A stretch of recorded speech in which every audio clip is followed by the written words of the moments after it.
नियम 1861।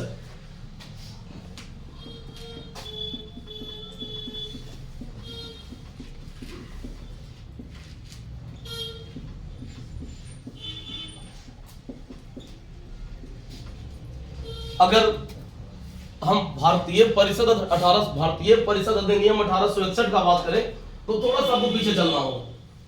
जैसे अगर हम सबसे पहला चीज तो ये आपको ये बता रहे थे कि 1857 का एक, अगर हम भारत में देखें, ठीक है ना, तो 1757 प्लासी के युद्ध से भारत में ब्रिटिश सत्ता का शुरुआत माना जाता है, ठीक है ना। और इस घटना के लगभग 100 साल बाद, मतलब 1857 में ब्रिटिश सत्ता के विरुद्ध भारत में एक व्यापक विद्रोह होता है, ठीक है ना। और इस विद्रोह को हम लोग क्या कहते हैं, 1857 का विद्रोह।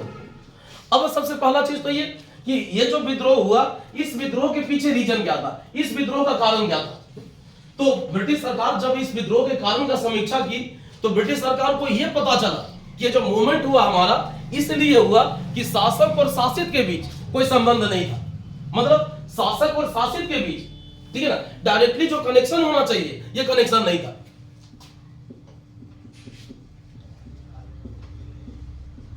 अब शासक किसको कहेंगे और शासित किसको कहेंगे। शासक मतलब जो शासन कर रहा है, और शासित जिसके ऊपर शासन कर रहा है।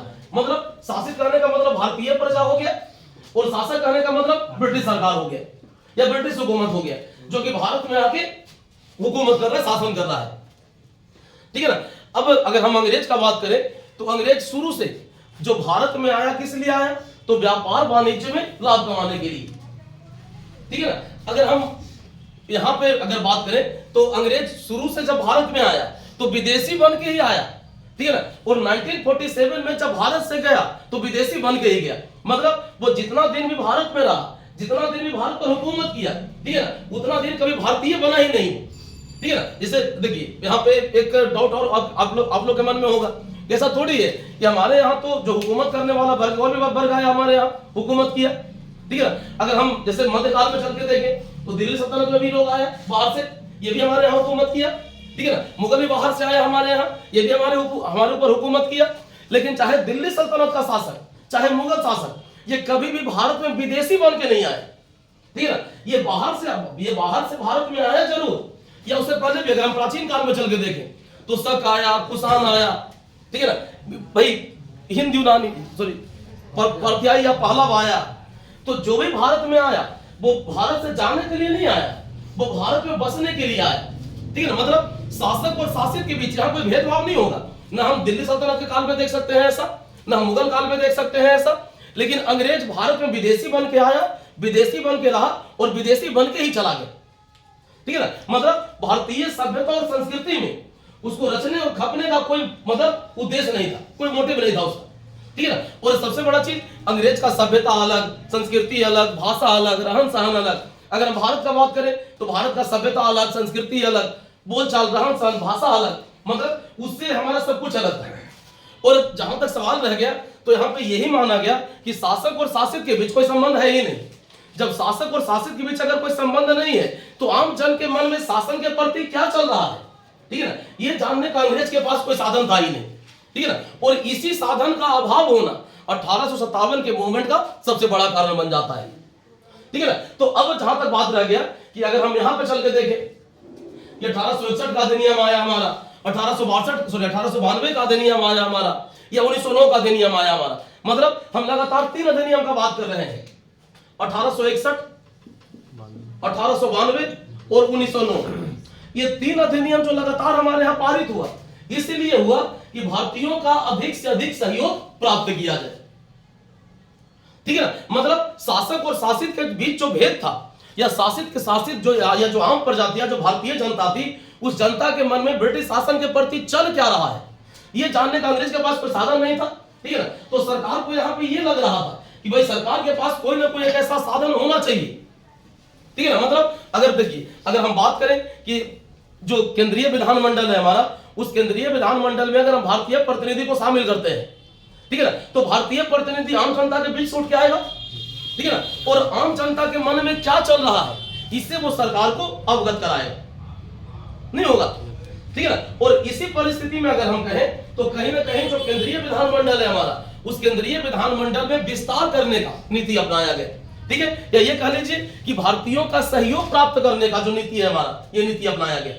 तो 1857 के मूवमेंट में या 1857 के आंदोलन में जो कारण निकल के आया, ठीक है, उसी कारण के समीक्षा के क्रम में सरकार को यह लगा कि भारतीयों का सहयोग प्राप्त करना जरूरी है, और इसी सहयोग को प्राप्त करने के उद्देश्य से 3 अधिनियम पारित हुआ, 1861, 1892 और 1909।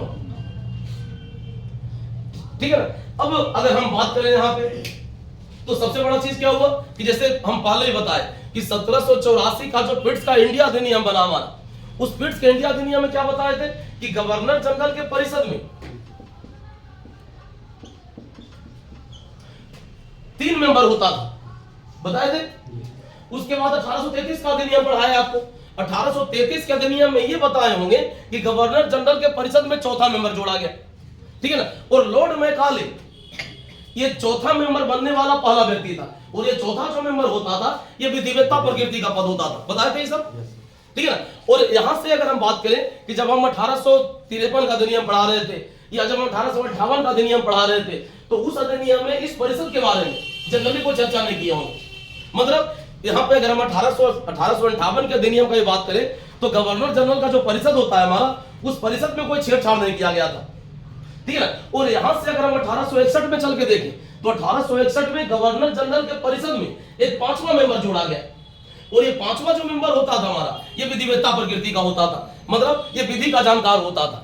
और इसको इसलिए शामिल किया गया, मतलब गवर्नर जनरल के परिषद में, कि विधि निर्माण में सहायता दे सके, ठीक है ना। यहां पे आपको एक चीज और ध्यान रखना है कि जब गवर्नर जनरल के परिषद में जो 5वां मेंबर जोड़ दिया गया, ठीक है ना, इस समय जो वायसराय था हमारा, कौन था? लॉर्ड कैनिंग, ठीक है ना। ये लॉर्ड कैनिंग जो है, ये अपने परिषद के अलग अलग मेंबर को अलग अलग विभाग सौंप के भारत में मंत्रिमंडलीय प्रणाली का नींव रखता है, ठीक है ना। अब मंत्रिमंडलीय प्रणाली का लीजिए, पोर्टफोलियो प्रणाली का लीजिए, ठीक है ना। मतलब इस तरह का जो प्रणाली हमारे यहाँ शुरू हुआ, इस तरह के प्रणाली को शुरू करने का श्रेय ही होता है, मतलब लॉर्ड कैनिंग का है। कि लॉर्ड कैनिंग क्या किया कि परिषद में जो 5 मेंबर होता था, ये 5 मेंबर को अलग अलग विभाग सौंप के, ठीक है ना, हमारे यहाँ मंत्रिमंडलीय प्रणाली का नींव डालता है। ऊपर से अगर हम चल के देखें, जैसे अगर इकोनॉमिक्स वगैरह पढ़िएगा, तो इकोनॉमिक्स वगैरह में आपको ये समझ में आएगा कि भाई भारत का जो पहला बजट पारित हुआ था, कब हुआ था? 1860 में। पारित किसके द्वारा किया गया? जो बजट हमारा पारित हुआ, किसके द्वारा हुआ? जेम्स विल्सन के द्वारा।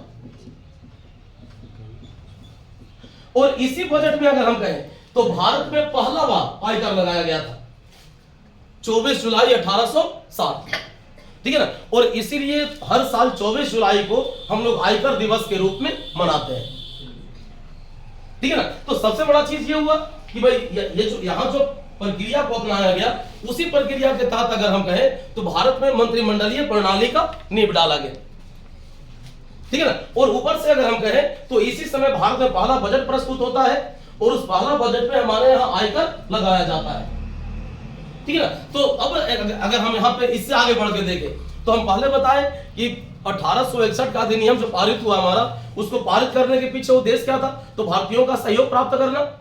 और भारतीयों का सहयोग प्राप्त करने के लिए जो लॉर्ड कैनिंग था, 1862 में 3 भारतीय को, बनारस के राजा, पटियाला के महाराजा और सर दिनकर राव, 3 व्यक्ति को कौन से, मतलब जो विधानमंडल है हमारा, उस विधानमंडल में शामिल करता है, ठीक है ना। तो अब अगर हम यहां से चल के देखें कि गवर्नर जनरल, यहाँ पे जो परिषद बना हमारा, गवर्नर जनरल का जो परिषद था, इस परिषद का 2 काम, प्रशासनिक कार्य भी और विधायी कार्य भी, ठीक है ना। और विधायी कार्य को करने के लिए, मतलब इसमें जो गवर्नर जनरल का परिषद था, इस परिषद में कम से कम 6 और अधिक से अधिक 12 मेंबर को जोड़ने का प्रोविजन किया गया, ठीक है ना। और ये जो कम से कम 6 मेंबर और अधिक से अधिक 12 मेंबर को शामिल किया जाना था, इसमें कम से कम आधा के बारे में यह कहा गया कि यह गैर शासकीय होना चाहिए।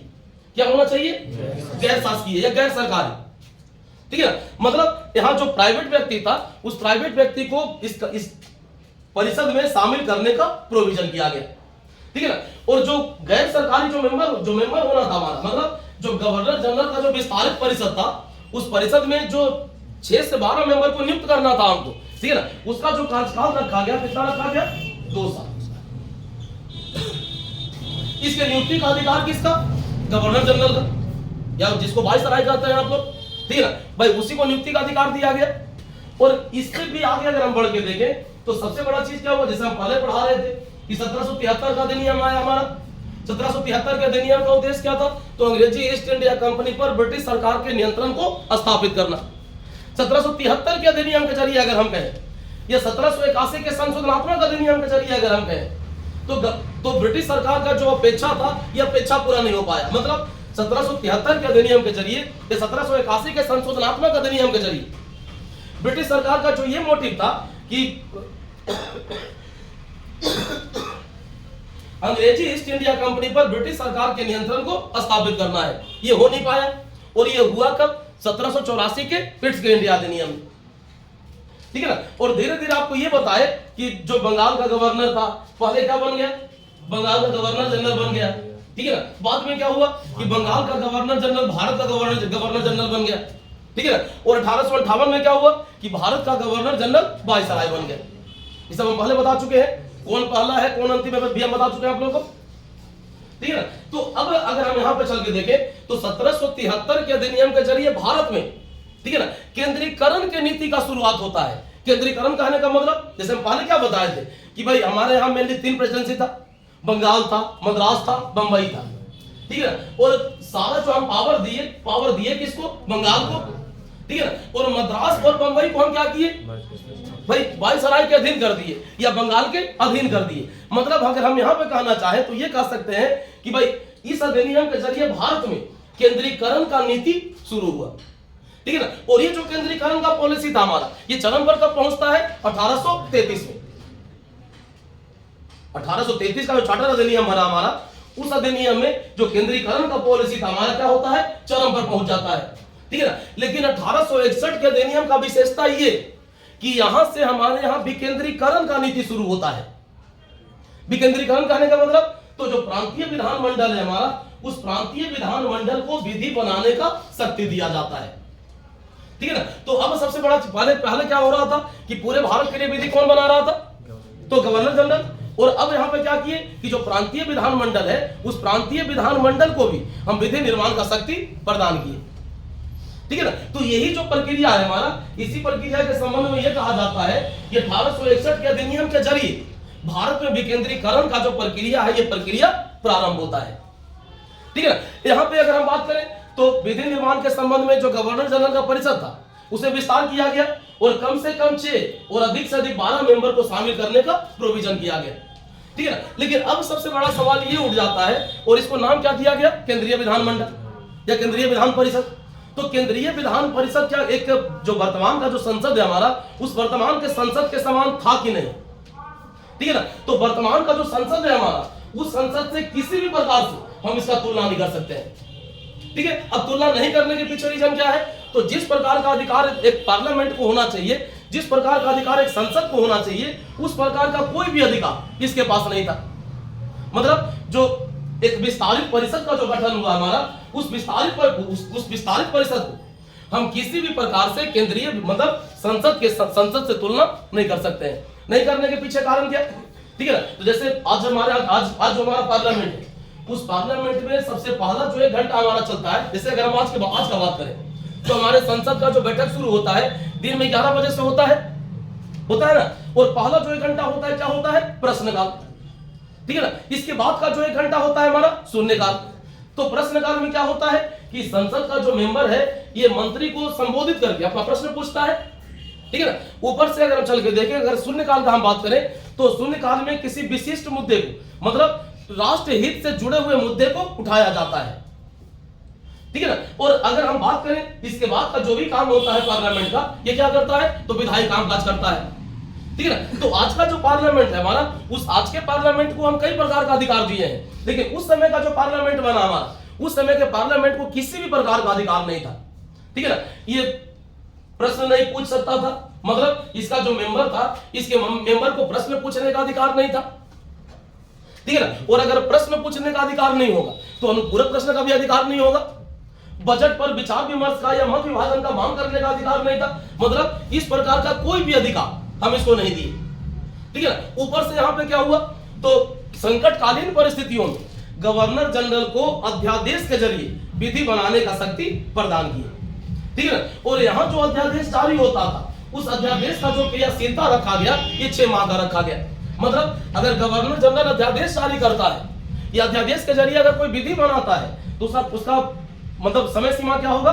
6 माह, ठीक है ना। जैसे अगर हम आज भी भारत का बात करें तो संविधान का अनुच्छेद 123 राष्ट्रपति को हमारे यहाँ अध्यादेश के जरिए विधि बनाने का शक्ति प्रदान करता है, ठीक है। लेकिन ये जो शक्ति दिया गया है हमारे यहाँ राष्ट्रपति को, ये उस समय के लिए दिया गया है जब संसद सत्र में ना हो, मतलब जब संसद का बैठक नहीं चल रहा हो, ठीक है ना। और यहाँ भी अगर हम बात करें तो अध्यादेश का जो जीवन काल होता है ना, जो हमारे संविधान में बताया गया है, ये संसद के दूसरे सदन के सत्र में आने के 6 सप्ताह तक, मतलब इसका जो मैक्सिमम जीवन काल है ये संसद के सत्र में आने के 6 सप्ताह तक होता है।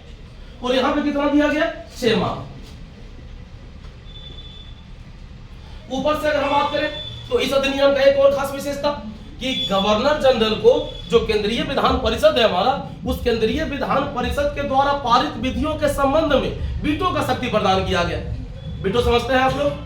मतलब संसद द्वारा पारित विधेयकों को या संसद द्वारा पारित अधिनियमों को अनुमति देने से इनकार करने का कार्यपालिका का जो शक्ति होता है हमारा, इसी को हम वीटो कहते हैं, ठीक है ना। तो मतलब भाई देखिए, जैसे अगर हम आज के डेट में बात करें तो संविधान का अनुच्छेद 79 पढ़िएगा। अगर वर्तमान समय का हम बात कर रहे हैं, संविधान के अनुच्छेद 79 में कहा गया है कि संसद का जो गठन होगा ये राष्ट्रपति और 2 सदनों से मिलकर होगा, ठीक है ना। मतलब राष्ट्रपति, लोकसभा और राज्यसभा, ये तीनों मिलकर क्या बनाता है? संसद, ठीक है ना। अब ऐसा परिस्थिति में अगर लोकसभा और राज्यसभा कोई विधेयक पारित करता है, ठीक है ना, तो वो विधेयक विधि का रूप तब लेता है जब राष्ट्रपति का अनुमति प्राप्त हो जाता है, ठीक है ना। और यहाँ पे राष्ट्रपति को अनुमति देने से इनकार करने का या पुनर्विचार के लिए वापस भेजने का भी अधिकार होता है। यही चीज हमारे यहाँ वीटो कहलाता है, ठीक है ना। तो यहाँ पे सबसे बड़ा चीज तो ये कि यहाँ पे भी जो गवर्नर जनरल था उसको विधान परिषद के द्वारा जो पारित विधि होता है, उस विधि के संबंध में वीटो का शक्ति प्रदान किया गया था, ठीक है। ऊपर से अगर हम बात करें तो जो गवर्नर जनरल है हमारा, उसको इस अधिनियम के जरिए नए राज्य का निर्माण करने और राज्य के सीमा में परिवर्तन करने का अधिकार दिया गया, ठीक है ना। तो ये सारा का सारा जो कुछ हुआ ये किस अधिनियम में हुआ? 1861 के अधिनियम, ठीक है ना। तो यहां से विकेंद्रीकरण का शुरुआत हुआ, यहां से हमारे यहाँ पोर्टफोलियो प्रणाली का शुरुआत हुआ, ठीक है ना। गवर्नर जनरल को अध्यादेश जारी करने का शक्ति दिया गया, ठीक है ना। जो विस्तारित परिषद है हमारा, उस विस्तारित परिषद में भारतीय मेंबर को शामिल करने का प्रावधान किया गया, ठीक है ना। और इसी अधिनियम के जरिए अगर हम कहें, ठीक है ना, तो हमारा बंगाल हो गया, हमारा उत्तर पश्चिम सीमा प्रांत हो गया, या हमारा पंजाब हो गया, ठीक है ना। तो इसके लिए जो विधानमंडल है, उस विधानमंडल के गठन का अनुमति दिया गया। जैसे अगर हम बात करें 1862 बंगाल के लिए विधान परिषद का गठन होता है, 1866 उत्तर पश्चिम सीमांत प्रांत के लिए विधानमंडल का गठन होता है, ठीक है ना। 1897 पंजाब के लिए जो विधानमंडल है हमारा, उसका गठन होता है, ठीक है ना। तो एक तो विकेंद्रीकरण का शुरुआत करना, भारतीयों का सहयोग प्राप्त करना, ठीक है ना। तो ये सारा का सारा जो कुछ हुआ ये किस अधिनियम में हुआ? 1861 के अधिनियम में। समझ में आया? तो अगर हम यहां पे एक राजनीतिक तौर पर देखें तो इस अधिनियम का अपना एक अलग महत्व हो जाता है। कोई दिक्कत किसी को? कोई दिक्कत किसी को? हाँ भाई जी, सब समझ में आ गया? सब समझ में आ गया?